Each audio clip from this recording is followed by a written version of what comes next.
Sí, este es Schinkel, este es el gran arquitecto neoclásico alemán. Y básicamente este es el gran edificio. Tiene Schinkel está emparentado a las vilas paladianas, en general, con algunos otros edificios hechos en lenguaje clásico, pero el edificio que lo emparenta a mí es este gran edificio, este, que es la Galería de Arte que, que después Mies va a reversionar con la Neue Gallery de Berlín. Y en este edificio lo que encontramos son estos elementos que después toma Mies, que son el basamento, ese pedestal al cual se accede mediante una gran escalinata,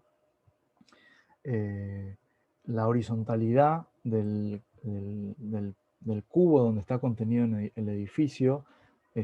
Los edificios de Mies empiezan a ser cajas que contienen usos interiores, y empieza justamente a hacer estas operaciones que nombra Frampton, que son las de monumentalizar la técnica, porque empieza a poner de manifiesto la técnica de los edificios en el exterior de esos edificios, en el interior también, pero sobre todo en el exterior. Entonces, reproduce o reversiona el Atlas Museum de Schinkel en Crown Hall del MIT, utilizando, digamos, en esta reversión, lo que podemos decir es que genera una columnata, en este caso exterior, que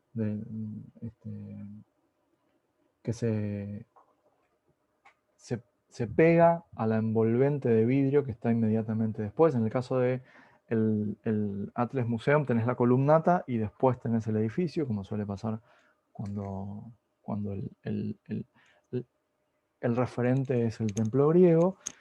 Y lo que hace es pegar la fachada de vidrio a ese ritmo de las columnatas del Atlas Museum, y encima genera estos 4 grandes pórticos que le permiten sostener todo el techo de esta gran superficie,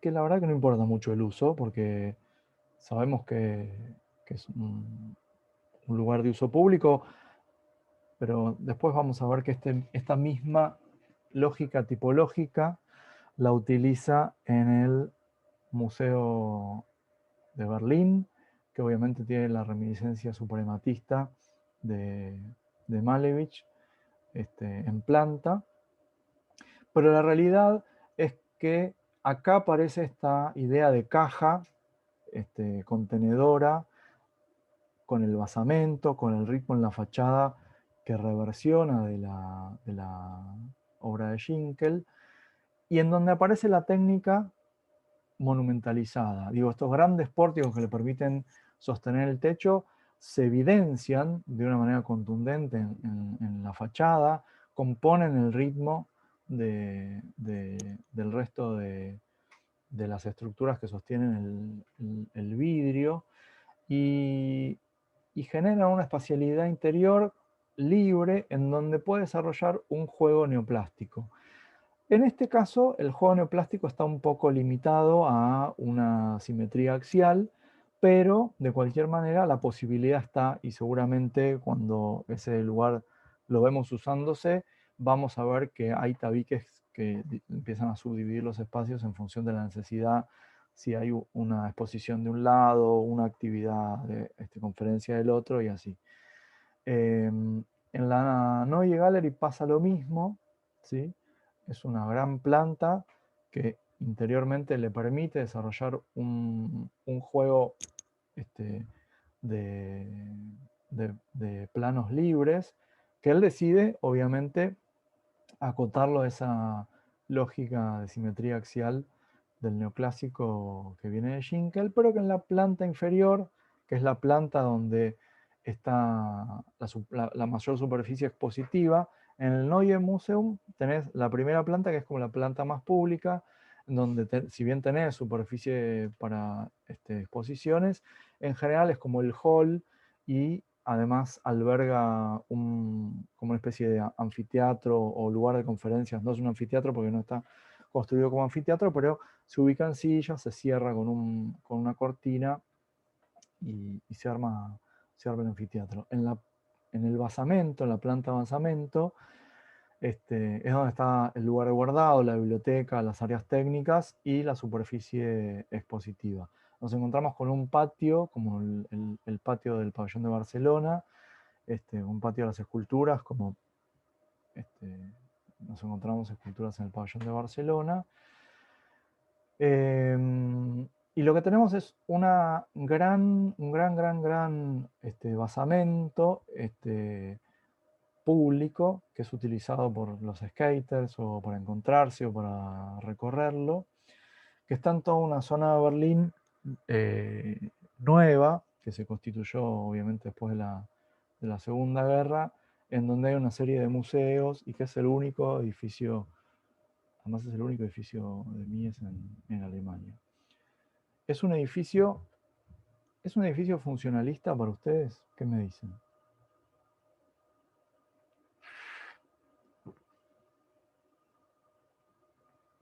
Los escucho.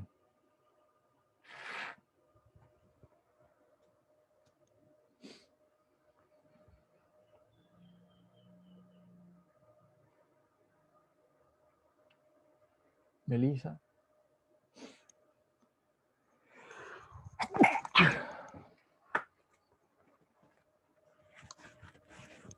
Sí, capaz acá no lo veo tan claro como en el otro edificio. O sea, me parece que tiene una planta más libre de uso, entonces como que cuesta verlo como con un volumen funcional.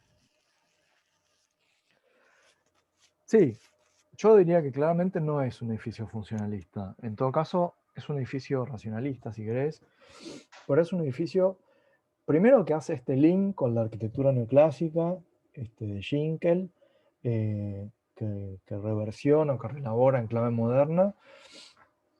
La realidad es que no hay nada de control sonoro en este edificio, sobre todo en la planta del piano nobile.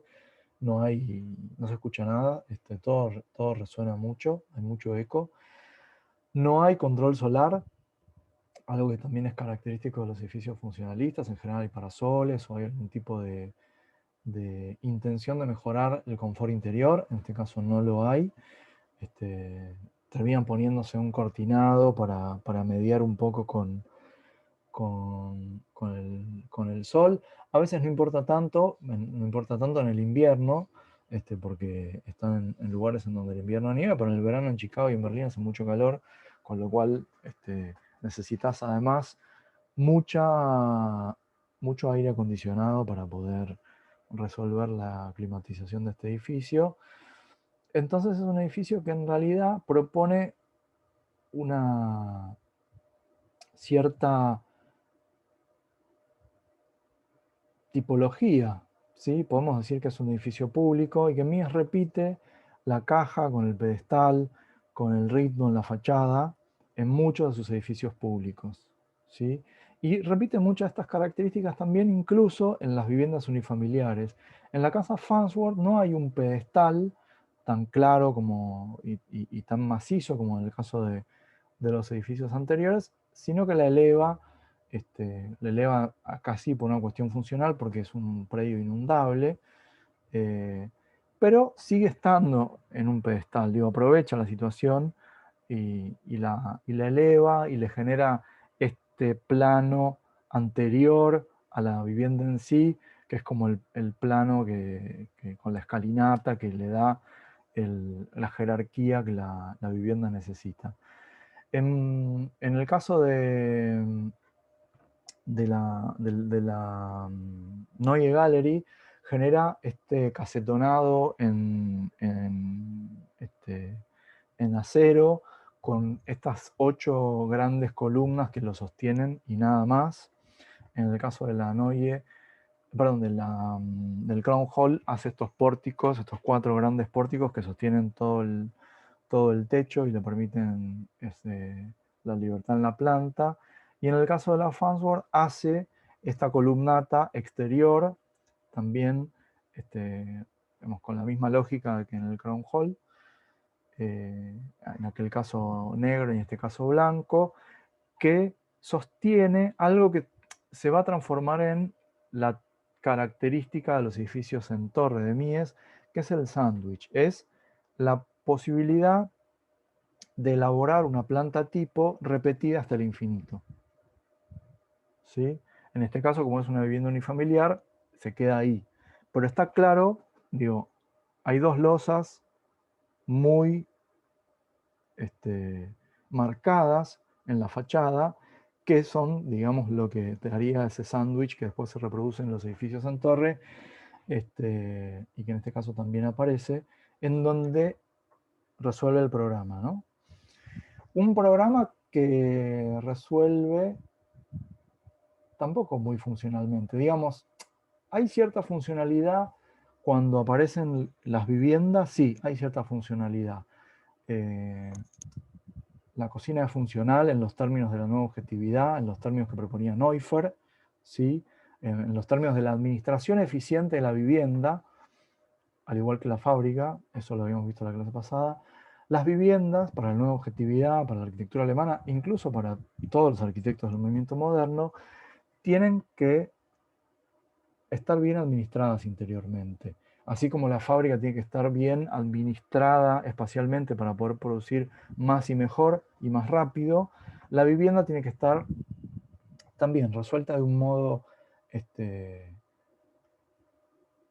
funcional, administrado eficientemente, cosa que el ama de casa no tenga que recorrer muchos metros para ir de la heladera hasta las hornallas.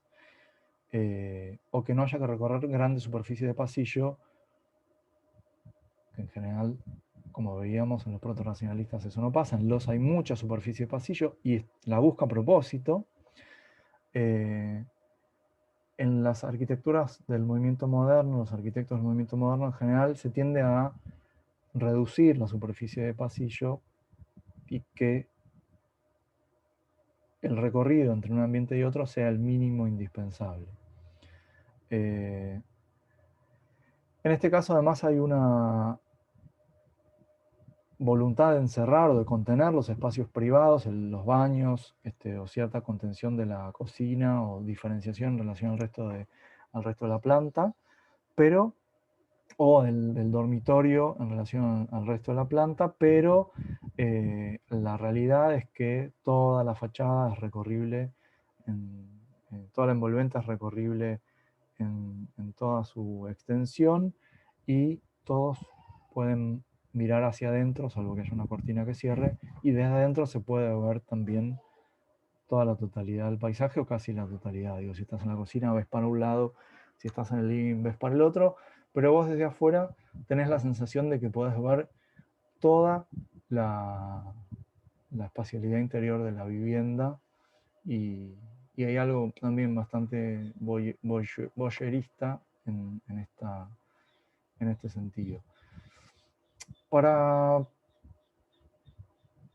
mí menos es más, y eso se transforma como en la filosofía minimalista de muchos arquitectos del estilo internacional y sigue siendo algo con lo que nos taladran la cabeza en la arquitectura desde hace muchos años, en la Facultad de Arquitectura.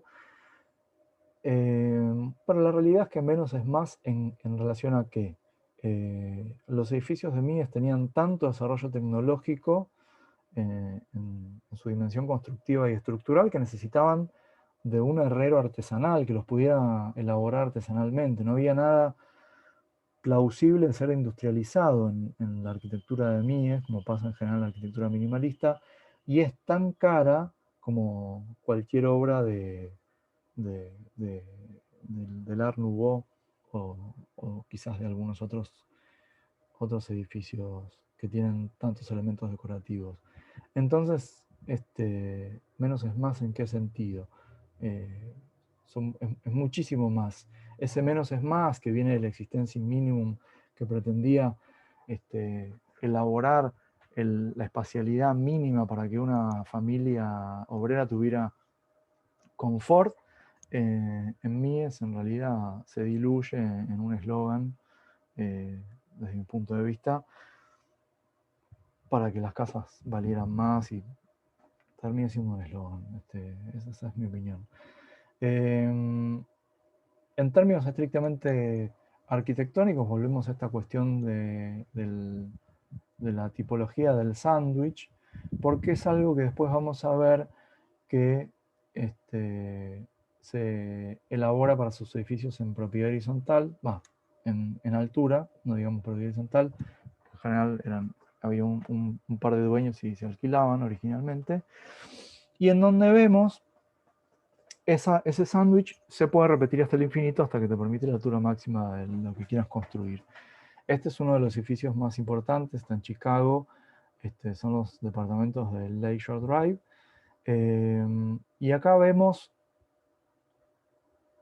la impronta de los edificios de la Escuela de Chicago traducida a una lógica todavía sin ese gran capitel destacándose, pero claramente lo que la Escuela de Chicago había logrado, que era que se perdiera la estructuración en fachada del lenguaje clásico, Mies lo lleva al extremo. Acá no hay, el basamento está desmaterializado por completo, ¿sí? No hay un basamento, sino que hay una planta libre. El espacio urbano se mete por debajo del edificio. El edificio es un bloque, es una caja, al igual que lo eran las cajas de los edificios públicos. Y en este caso, la particularidad que tiene es que tiene que resolver, vamos, la funcionalidad de los departamentos, y logra, como un artesano en el diseño, resolver la funcionalidad y el ritmo de la estructura de un modo muy imbricado entre sí. Digamos, ahora vamos a ver en Le Corbusier cómo la columnata, los pilotis lo liberan de la estructura en la fachada, pero Mies sigue con la lógica de la Escuela de Chicago, en donde la fachada tiene que expresar la estructura interior del edificio. Y lo hace, digo, en este caso la estructura encima está puesta en el exterior del edificio, más allá de que después haya una envolvente por sobre esa estructura, que es la que define la materialidad del edificio. La estructura claramente está expresada en el exterior y funciona en términos compositivos también para elaborar la lógica funcional del departamento. Para mí sigue, digamos, más allá de la funcionalidad propia, característica de la administración, en términos de administración, de los espacios interiores, de la nueva objetividad, del Neufert, que hace que todo encaje, sigue siendo un edificio que no es funcional. Digamos, es un edificio que es una caja, que se basa en esa tipología del sándwich, que se basa en la tipología de la Escuela de Chicago, que en todas sus fachadas es igual, no importa el asoleamiento, no importa la orientación, todas sus fachadas son iguales, y tampoco importa lo que hay adentro. Digo, hay un departamento que en las esquinas es distinto a los del medio, y sin embargo la expresión de la fachada es igual en todas sus superficies.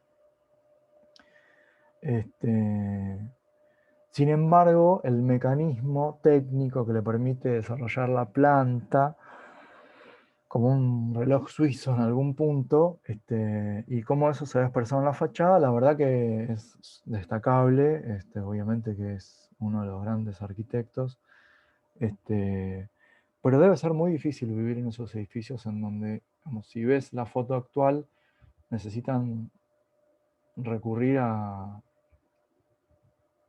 a las cortinas interiores para poder restringir un poco el asoleamiento, y ni que hablar de los edificios que están atrás, que están viendo todo el tiempo lo que pasa en lo que está adentro. Yo tuve la suerte de casualidad viajar en una época de mi vida y estar en un hotel enfrente de estos edificios, sin saber que eran, cuando fui a ese hotel no sabía que eran los edificios de Mies en ese momento, y la verdad que era estar viendo una película, o sea, veías, era el lado en donde no había sol, era el lado sur, el lado norte en realidad, y entonces las cortinas estaban levantadas y veías, la verdad que son edificios, son departamentos grandes, vamos, daban lugar para que, son departamentos para clase media o media alta, había muchos elementos tecnológicos dentro de los departamentos, los televisores, bicicletas, bicicletas fijas, y veías cómo la gente transitaba por dentro de los departamentos y sin ningún pudor, y la verdad que la sensación era como ver una película, como ver La ventana indiscreta de Hitchcock. No sé si conocen esa película, es del 50, 50 y pico, más o menos cercano a la época en la que se hicieron estos edificios. Un fotógrafo se, se lastima, se fractura una pierna y se ve obligado a quedarse dentro de su departamento. Es un fotógrafo de guerra, con lo cual se vuelve loco y empieza a mirar. Vive en un departamento que da al interior de una serie de edificios que se parece mucho a la foto que puse del perfil. Entonces ve el fondo, es como dar a un aire luz, ¿no? Un pulgón de manzana, y ve un montón de ventanas. Obviamente siempre en las películas de Hitchcock hay un trasfondo de misterio y hay un asesinato, pero él se vuelve loco mirando con sus prismáticos, vamos, con ese afán de ver de los fotógrafos, todo lo que pasa en el resto de los departamentos. En este caso era como que no había chance de salir de eso. El hotel donde estaba era un hotel más tradicional, pero siempre que mirabas veías un pedacito del lago al fondo, porque está frente al lago, pero siempre veías lo que pasaba en algunos de esos departamentos, que no tenían las cortinas, porque son tan grandes, y se veía tan bien que era como que siempre te topabas con algo que pasaba dentro de esos departamentos. Em, Esta misma recreación o reinterpretación de la tipología de Escuela de Chicago en clave moderna, Mies la lleva al Seagram, que es un edificio en Nueva York, y termina por configurar y por darle forma a los edificios en torre, los rascacielos, el estilo internacional de todas las ciudades de los Estados Unidos. Entonces, esta imagen que genera Mies con el Seagram de Nueva York termina por ser la imagen arquetípica de los rascacielos de todas las grandes ciudades de los Estados Unidos durante muchos años.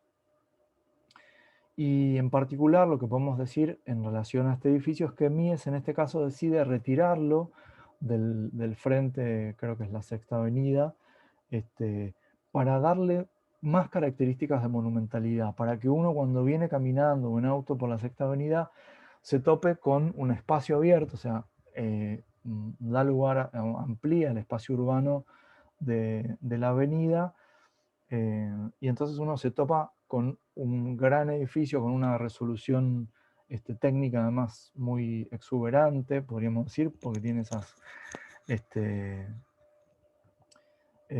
la materialidad de las columnas es en cobre, de las columnas del Corte Inglés, del envolvente del edificio es en cobre, carísimo, ¿no? Por supuesto que es carísimo.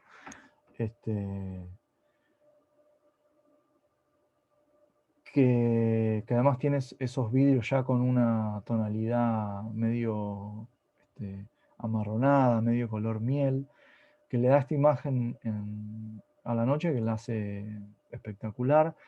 No puso ningún tipo de...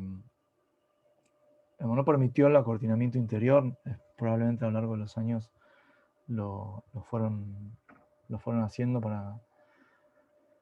para mejorar el clima interior. Ahora seguramente con los vidrios que hay lo puedo resolver sin necesidad de poner cortinas.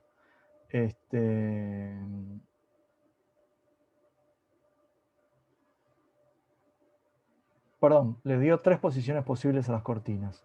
Así siempre había una misma lógica de cerramiento en las cortinas y no quedaba demasiado librado al azar.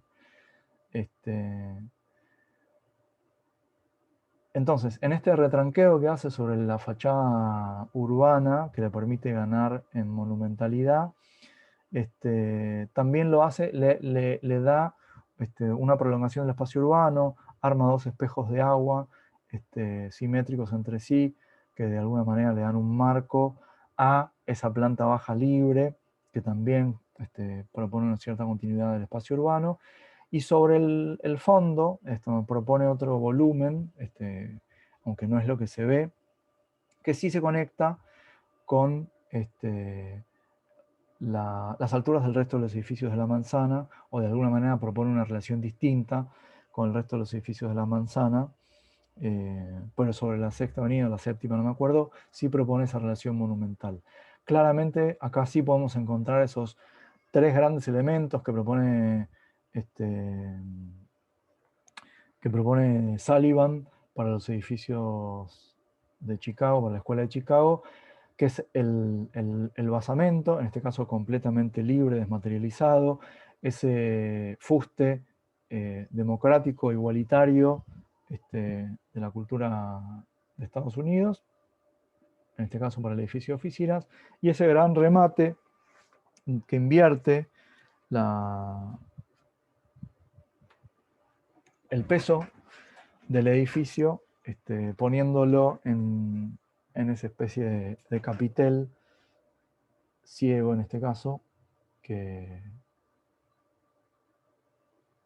cierra, digamos, que le da un cierre y que es tan característico de la arquitectura moderna, a diferencia de la arquitectura neoclásica o del lenguaje clásico, en donde no aparece ese peso en el remate del edificio, ¿no?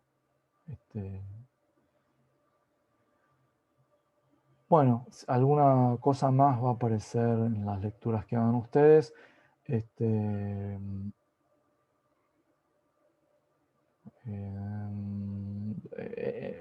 Volviendo, remarco esta cuestión este lenguaje como la imagen de la arquitectura internacional durante muchos años. Acuérdense de la caja, acuérdense de la envolvente con una gran profusión de detalles técnicos, acuérdense de la utilización del acero, de la reminiscencia a Schinkel en algunos edificios, y de la monumentalidad de la técnica. Bueno, si les parece, hacemos un pequeño corte de 15 minutos y volvemos con Wright, Alvaralto y Mies. ¿Sí? Dale, perfecto. Sí, perfecto. Bárbaro. Dale. Ahí nos vemos.